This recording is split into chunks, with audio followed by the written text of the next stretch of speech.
এই শহর জানে অহংকারের শেষ কত ভয়াবহ হতে পারে। এখন শুনুন সেই গল্প যেখানে ভালোবাসা ছিল খাঁটি, কিন্তু এক ভুলে তা পরিণত হলো ভয়ঙ্কর প্রতিশোধে। রাফি ছিল এক ধনী পরিবারের একমাত্র ছেলে। ছোটবেলা থেকে যা ইচ্ছে তাই পেয়েছে সে। বিলাসবহুল জীবন, দামি গাড়ি, বিদেশ ভ্রমণ আর অসংখ্য মানুষ তাকে ঘিরেছিল সবসময়। কিন্তু এই প্রাচুর্য তার মধ্যে জন্ম দিয়েছিল এক ভয়ঙ্কর অহংকার।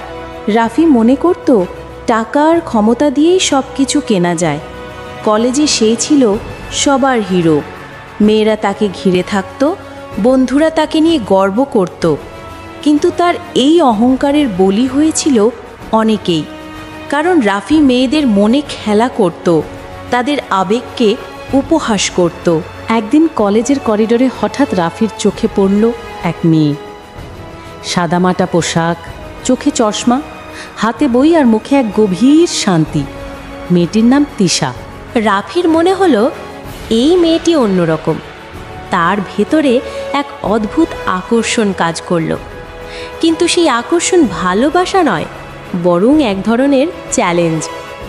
বন্ধুরা যখন বলল তিশার মতো মেয়েরা সহজে জয় করা যায় না, তখন রাফি নিজের অহংকারকে প্রমাণ করার জন্য তিশাকে জয় করার খেলা শুরু করল।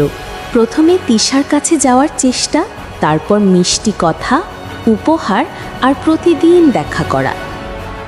তিশা ধীরে ধীরে রাফির প্রতি দুর্বল হয়ে পড়ল। সে ভেবেছিল রাফি সত্যিই তাকে ভালোবাসে। তিশা তার স্বপ্নে রাফিকে জায়গা করে নিল, ভবিষ্যৎ ভাবতে শুরু করল। কিন্তু তিশা জানত না রাফির এই ভালোবাসা এক নিষ্ঠুর খেলার অংশ। রাফি তার বন্ধুদের সাথে বাজি ধরেছিল। সেই বাজির লক্ষ্য ছিল তিশার মন জয় করা, প্রমাণ করা যে সাদামাটা মেয়েরাও তার কাছে খেলনা ছাড়া কিছু নয়। সব কিছুই চলছিল রাফির পরিকল্পনা মতো। কিন্তু সত্য চিরকাল লুকানো থাকে না। একদিন তিশা সব শুনে ফেলল। বন্ধুদের আড্ডায় রাফির স্বীকারোক্তি, তার হাসি আর নিষ্ঠুর কথা সবই তিশার কানে পৌঁছালো। তিশার পৃথিবী ভেঙে পড়ল। চোখ থেকে অশ্রু ঝরতে লাগলো, বুক ভেঙে যাচ্ছিল যন্ত্রণায়। সে রাফির মুখোমুখি হলো এবং জানতে চাইল সবই কি মিথ্যে ছিল। রাফি কোনো লজ্জা বা অনুতাপ ছাড়াই বলল, হ্যাঁ, সবই ছিল এক খেলা। তিশা ভেঙে পড়েছিল, কিন্তু সে হার মানেনি। মায়ের সান্ত্বনায় আর নিজের শক্তিতে নতুনভাবে বাঁচতে শিখল। পড়াশুনো শেষ করে সে তৈরি করলো একটি এনজিও। সেখানে মেয়েরা শিক্ষা ও স্বাবলম্বিতা শিখত।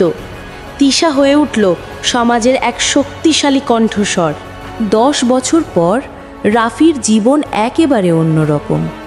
ব্যবসায় ক্ষতি, বন্ধুদের বিশ্বাসঘাতকতা, পরিবার ভেঙে যাওয়া সবই ঘটল তার অহংকারের কারণে।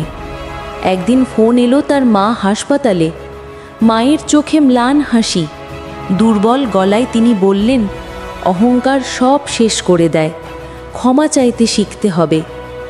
মায়ের এই কথাই ছিল তার শেষ কথা। মা মারা যাবার পর রাফি একা হয়ে গেল। তার মনে হলো তিশার কাছে ক্ষমা চাওয়া উচিত। রাফি খুঁজে বের করল তিশাকে। এখন তিশা এক সফল সমাজসেবিকা।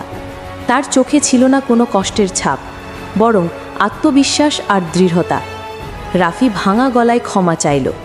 তিশা শান্তভাবে বলল সে তাকে ক্ষমা করেছে, কিন্তু ফিরে যাওয়া সম্ভব নয়। রাফি বুঝতে পারল অহংকার সব কেড়ে নেয়। ভালোবাসা আর সম্পর্ক কখনোই খেলনা নয়। রাফির গল্প এখানেই শেষ নয়, এটি কেবল একটি শিক্ষা। ভালোবাসা কখনোই খেলনা নয়। আপনারও যদি কোনো গল্প থাকে যা পৃথিবীর জানা উচিত, তাহলে কমেন্টে লিখে আমাদের জানান। এমন আরও গভীর এবং হৃদয়স্পর্শী গল্পের জন্য সাথে থাকুন। সাবস্ক্রাইব করুন আমাদের চ্যানেল।